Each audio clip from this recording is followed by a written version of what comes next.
नमस्कार, आदाब, मैं शहर यासिर। स्वागत आप सभी का सियासत टीवी के हिंदी समाचार में। सबसे पहले देखते हैं हेडलाइंस।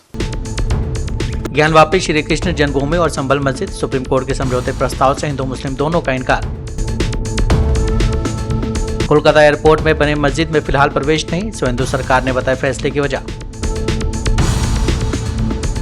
यूपी चुनाव 2027 में गठबंधन की ज्यादा जरूरत सपा को है, कांग्रेस नेता इमरान मसूद का बड़ा बयान। बाबा रामदेव के बयान पर मौलाना फिरंगी महली की दो टूक, कहा मुसलमान ना तो डरता है और ना ही घबराता है।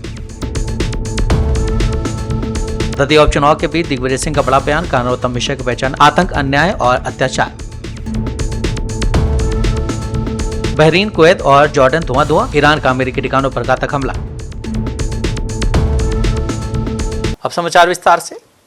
वाराणसी के ज्ञानवापी मस्जिद विवाद, मथुरा के श्री कृष्ण जन्मभूमि शाही ईदगाह भूमि विवाद और उत्तर प्रदेश के संभल जामा मस्जिद विवाद में हिंदू और मुस्लिम दोनों पक्षों ने सुप्रीम कोर्ट द्वारा प्रस्तावित आपसी सहमति से विवाद समाधान प्रक्रिया में शामिल होने से इनकार कर दिया है। दोनों पक्षों का कहना है कि इन मामलों का निपटारा अदालत में कानूनी आधार पर ही होना चाहिए। उनका कहना है कि ये मुद्दा एक जगह का नहीं बल्कि पूरे समुदाय का है। दरअसल सुप्रीम कोर्ट प्रशासन ने हाल ही में तीनों मामलों के सभी पक्षकारों को पत्र भेजकर समाधान समारोह 2026 के तहत समझौते के जरिए समाधान तलाशने का प्रस्ताव दिया था। इस पहल का समापन 21 से 23 अगस्त के बीच आयोजित विशेष लोक अदालत में होना है। मामले से जुड़े वकीलों और पक्षकारों का कहना है कि पूरा स्थलों पर स्वामित्व, संवैधानिक अधिकारों और व्यापक जनहित से जुड़े ऐसे संवेदनशील मामलों का फैसला अदालत द्वारा ही किया जाना चाहिए, न कि लोक अदालत या मध्यस्थता के माध्यम से।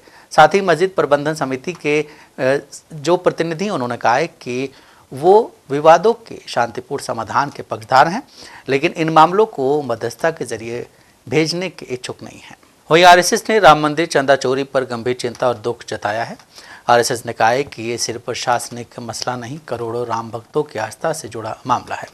इसकी निष्पक्ष और जल्द जांच होनी चाहिए। इसके साथ ही संघ ने राम मंदिर चंदा और चढ़ावा की व्यवस्था को पारदर्शी और सुरक्षित बनाने के लिए भी कहा है।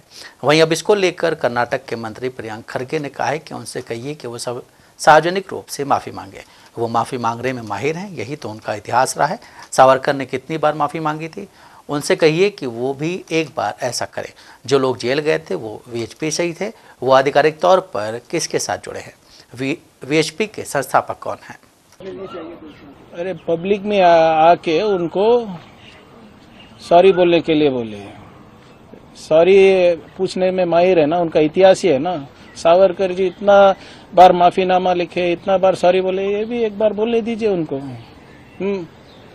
वीएचपी के लोग हैं ना जो भी अंदर गए हैं। वीएचपी किसका संगठन है, किसके साथ जुड़े हुए ऑफिशियली? वीएचपी का संस्थापक कौन है? गोवलकर जी। So they should come and publicly apologize.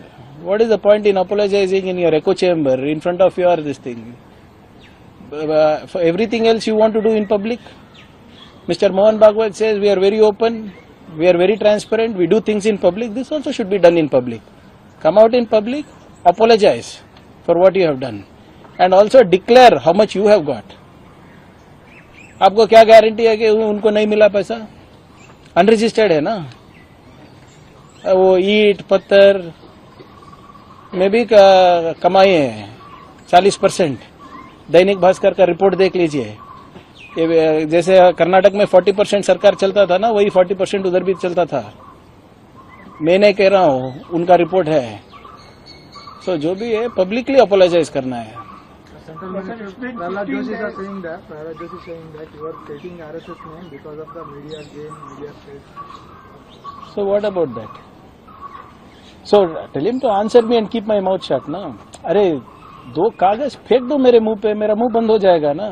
Register करा दो, मेरा मुंह बंद हो जाएगा ना। Why is Joshi ji so worried? What is his contribution to the state? Central minister बने हैं ना। दो कंट्रीब्यूशन बता दीजिए उनका। एंड जब आरएसएस को बात करना है तो बीजेपी वाले क्यों बात करते हैं? आरएसएस वाले बात करेंगे 100 साल पुराना संगठन है, धर्म रक्षण के लिए वो पैदा हुए हैं, खुद डिफेंड कर सकते हैं। जोशी जैसे चेले चपाटले लोगों की जरूरत नहीं है आरएसएस को। जम्मू कश्मीर के मुख्यमंत्री उमर अब्दुल्ला के बयान पर कांग्रेस नेता सलमान खुर्शीद ने कहा कि चिंता की बात यही है कि ऐसी चीजें हो रही हैं, पार्टियों को तोड़ा जा रहा है, पैसे दिए जा रहे हैं और लोगों पर दबाव डाला जा रहा है। चुनाव का मतलब सिर्फ वोटिंग का दिन नहीं होता है, इसमें चुनाव से जुड़ी सभी गतिविधियां भी शामिल होती हैं। मेरा मानना है कि मुख्यमंत्री उमर अब्दुल्ला ने सही समय आने को सुनिश्चित करने के लिए हर संभव कोशिश की है।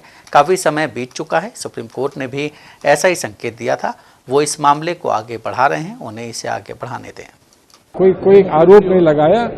उन्होंने जो अतीत की बात करी कि अतीत में क्या व्यवस्थाएं थी, और हमने ये कहा कि अतीत की व्यवस्थाओं को भूल जाइए, आज जो है उस पर बात करिए। ये डिबेट आज के बारे में है, ये गुजरे कल के बारे में नहीं है। इलेक्ट्रल बॉन्ड की बात हुई, आपको कहना पड़ा जो कांग्रेस को सड़क पे ही लाना चाहते हो अब क्या? जो नहीं, अब तो मजाक तो करते हैं, डिबेट में मजाक करते हैं, हर चीज बड़ी सीरियसली करें तो फिर क्या होगा। अगर हमको पैसे वापस करने को कहा जाता है तो उससे पहले बीजेपी को दादा करने पड़ेंगे ना वापस। लेकिन उधर सर आपने उमर अब्दुल्ला को देखा, कह रहे हैं 20-20, 30-30 करोड़ रुपए उनके एमएलए को ऑफर किया जा रहा है कि नहीं, वो ठीक है ना, आ जाओ, मिनिस्टर बन जाओ। ठीक है, यही तो चिंता का विषय है कि ऐसा हो रहा है। आज व्यवस्था में ऐसा हो रहा है, पार्टियां तोड़ी जा रही हैं, पैसे दिए जा रहे हैं, लोगों पर दबाव डाला जा रहा है। तो यही तो एक चिंता का विषय है। इलेक्शन सिर्फ वोटिंग का दिन नहीं होता है, इलेक्शन से संबंधित और जो भी गतिविधियां होती हैं वो भी रहती हैं। तो mister Abdullah raise the question कि उचित समय पर स्टेटहुड दिया जाएगा, तो वो उचित समय कब होगा? अब्दुल्ला साहब ने कहा है, मैं समझता हूं कि उन्होंने पूरी कोशिश की है, पूरा प्रयास किया है कि उचित समय अब आ जाए। बहुत समय निकल चुका है, सुप्रीम कोर्ट ने भी यही संकेत दिए थे। तो अब देखिए, अब्दुल्ला साहब एक बात को आगे लेके चल रहे हैं, उनको लेके चलने दीजिए। पश्चिम बंगाल के मुख्यमंत्री सुवेंदु अधिकारी ने कोलकाता हवाई अड्डे के अंदर स्थित मस्जिद में सामूहिक नमाज के लिए प्रवेश पास निर्मित कर दिए जाने को लेकर उठ रहे विवाद पर अपना रुख स्पष्ट किया है। उन्होंने कहा है कि भू राजनीतिक दृष्टि से अत्यंत महत्वपूर्ण इस परिसर के द्वार बाहरी लोगों के लिए खुले नहीं रखे जा सकते हैं। बीजेपी नेता ने कहा है कि कोलकाता से उड़ान भरने वाले लोग देख सकते हैं कि एक आदमी भी एयरपोर्ट के बहुत पास नमाज पढ़ सकता है, जिसका मतलब है कि यात्रियों की सुरक्षा नाक के बराबर है।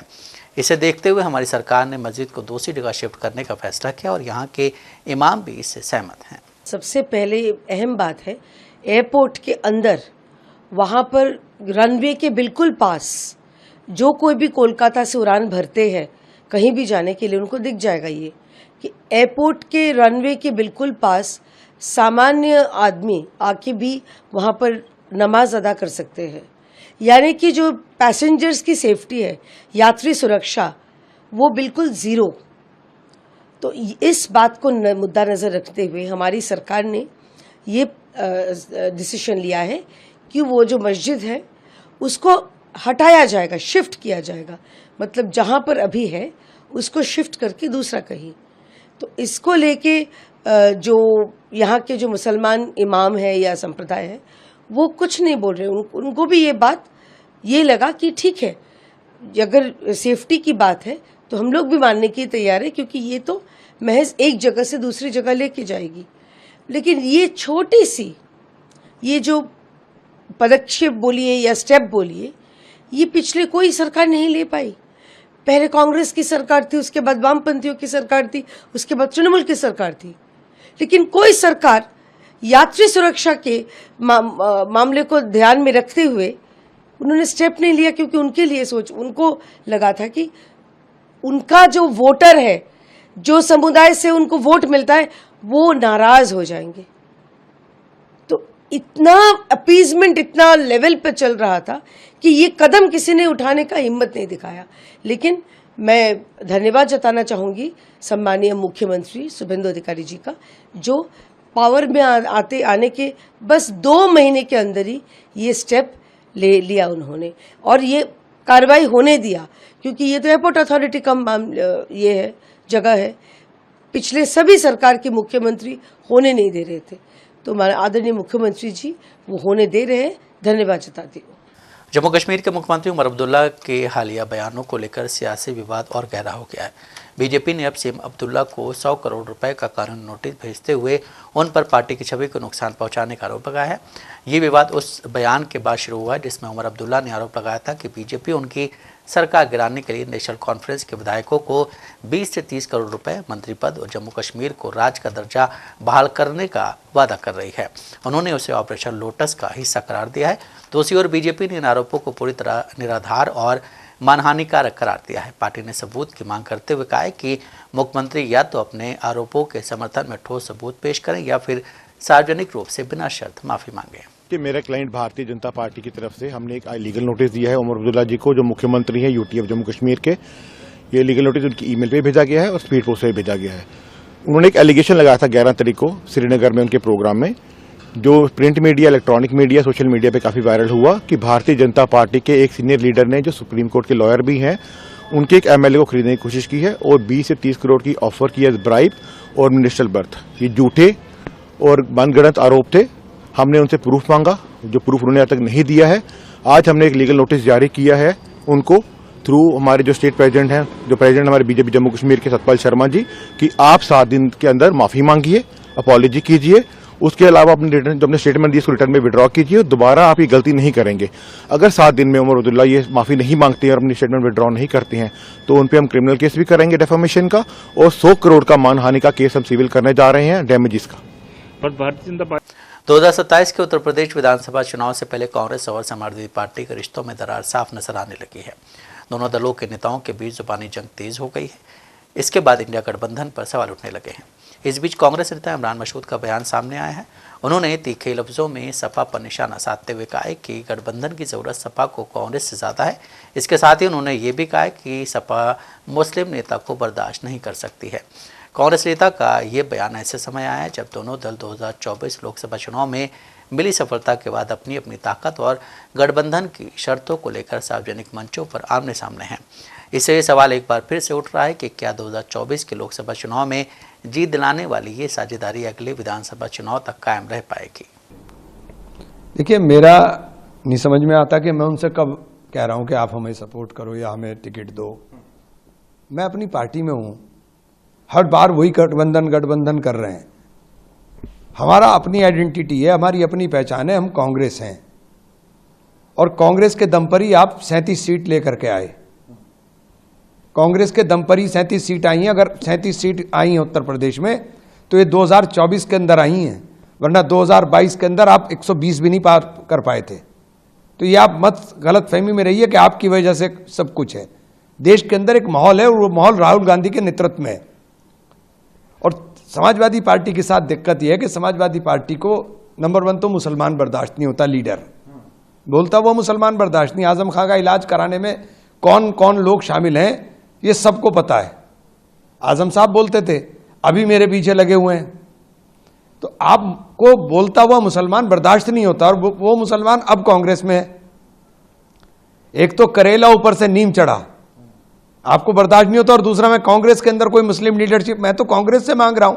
मुझे बात जो करनी है मुझे कांग्रेस से करनी है। मैं तो कभी गठबंधन मैं तो 25 में कह दिया था कि हमें बैसाखी छोड़नी पड़ेगी, क्योंकि पिटता अब्दुल है। आपको तो फर्क नहीं पड़ता। आप बताओ कि पिछले 12-14 साल के अंदर आपका कोई व्यक्तिगत नुकसान हुआ हो तो पता चले। बर्बाद कौन हुआ है? बर्बाद अतीक हुआ, मुख्तार हुआ, बर्बाद आजम खां हुए। बर्बाद कौन हुआ है? बर्बाद तो यही लोग होंगे ना। बर्बाद आप नहीं होते, इकबाल हो गया। आप तो बर्बाद नहीं हो रहे ना, आपके ऊपर इल्जाम आते हैं। इल्जाम लेने के लिए तो हमें, गोली खाने के लिए हमें, पिटने के लिए हमें। और अगर हम अपने हक की आवाज उठाएंगे, आप बोलेंगे नहीं, हम अपने हक की आवाज उठाएंगे तो आपको बुरा लगेगा। तो ये बहुत ही तकलीफदेह बात है। योग गुरु बाबा रामदेव ने एक कार्यक्रम में हिंदू राष्ट्र को लेकर ऐसा बयान दिया जिससे बवाल मच गया है। रामदेव ने कहा है कि हिंदू राष्ट्र की अवधारणा से किसी को डरने की जरूरत नहीं है। अब उनके इस बयान पर लखनऊ ईदगाह के इमाम मौलाना खालिद रशीद फरंगी महली की प्रतिक्रिया सामने आई है। मौलाना ने रामदेव के बयान पर कहा है कि ना तो मुसलमान डरता है और ना ही घबराता है, क्योंकि वो अल्लाह की इबादत करते हैं और सच तो ये है कि सभी इंसानों के पूर्वज एक ही हैं। हमने हमेशा धर्म के आधार पर भेदभाव का विरोध किया है और अगर हमें अपने देश की स्थिति बेहतर बनानी है तो सभी को अपने धर्म का पालन करना चाहिए, दूसरों का सम्मान करना चाहिए और ऐसे धार्मिक बयान देने से बचना चाहिए।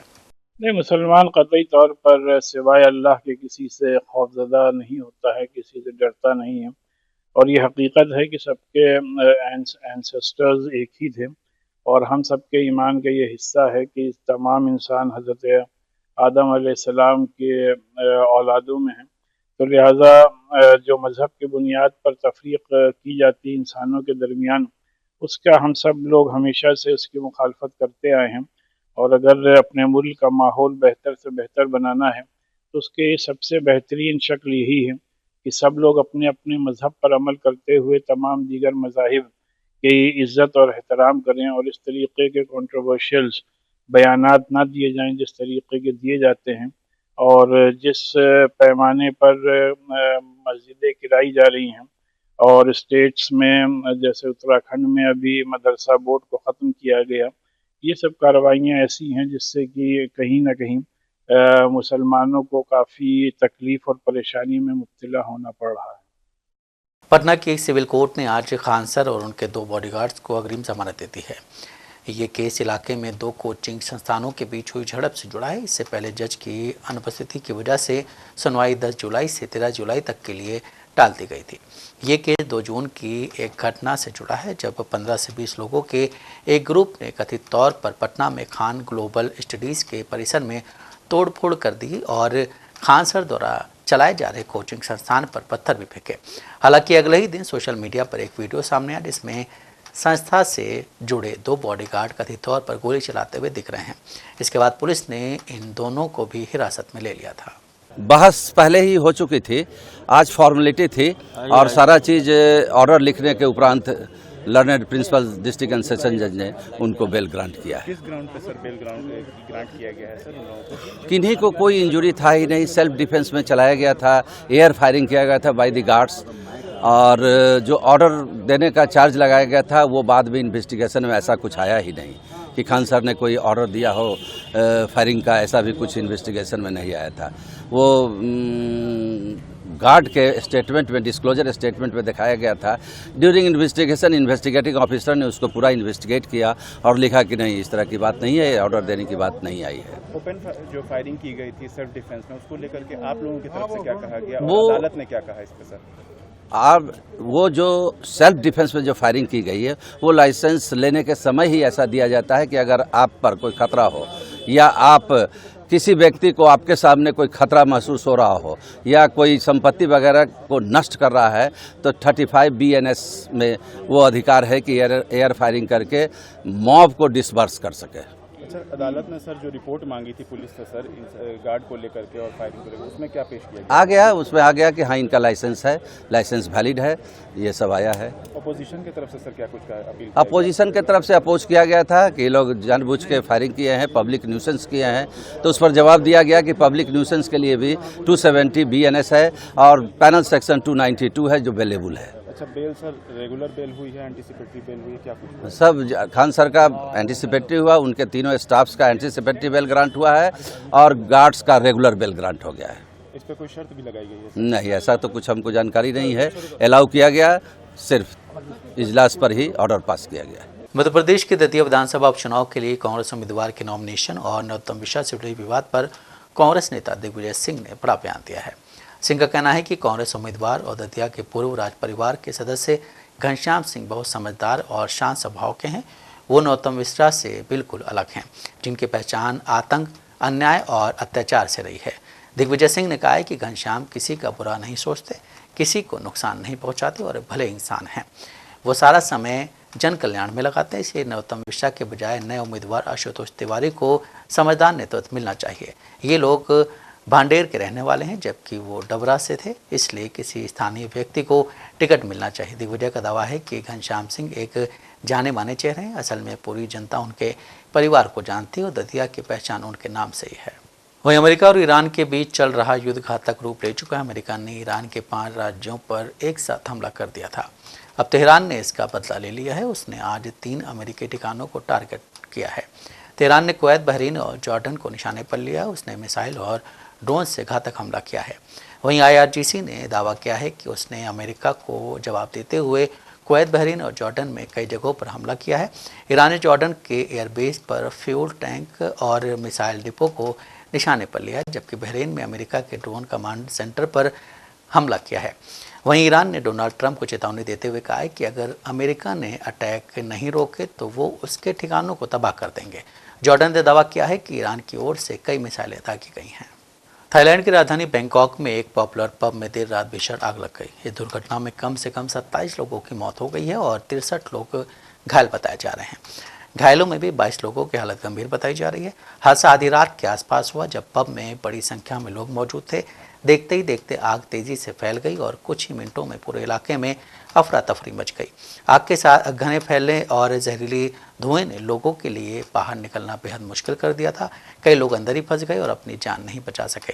थाईलैंड के प्रधानमंत्री ने घटना के कुछ घंटों बाद घटनास्थल का दौरा किया। उन्होंने पुष्टि की है कि हादसे में 27 लोगों की मौत हुई है। शुरुआती जांच में पता चला है कि आग की शुरुआत पब के सामने बने स्टेज के पास लगी छत में एसी से हुई है। दमकल कर्मियों ने बताया कि कई लोगों की मौत आग से झुलसने के बजाय धुएं में दम घुटने की वजह से हुई है। हिंदी समाचार यहीं समाप्त होता है। मुझे दें इजाज़त। बाकी खबरों के लिए बने रहें सियासत टीवी के साथ।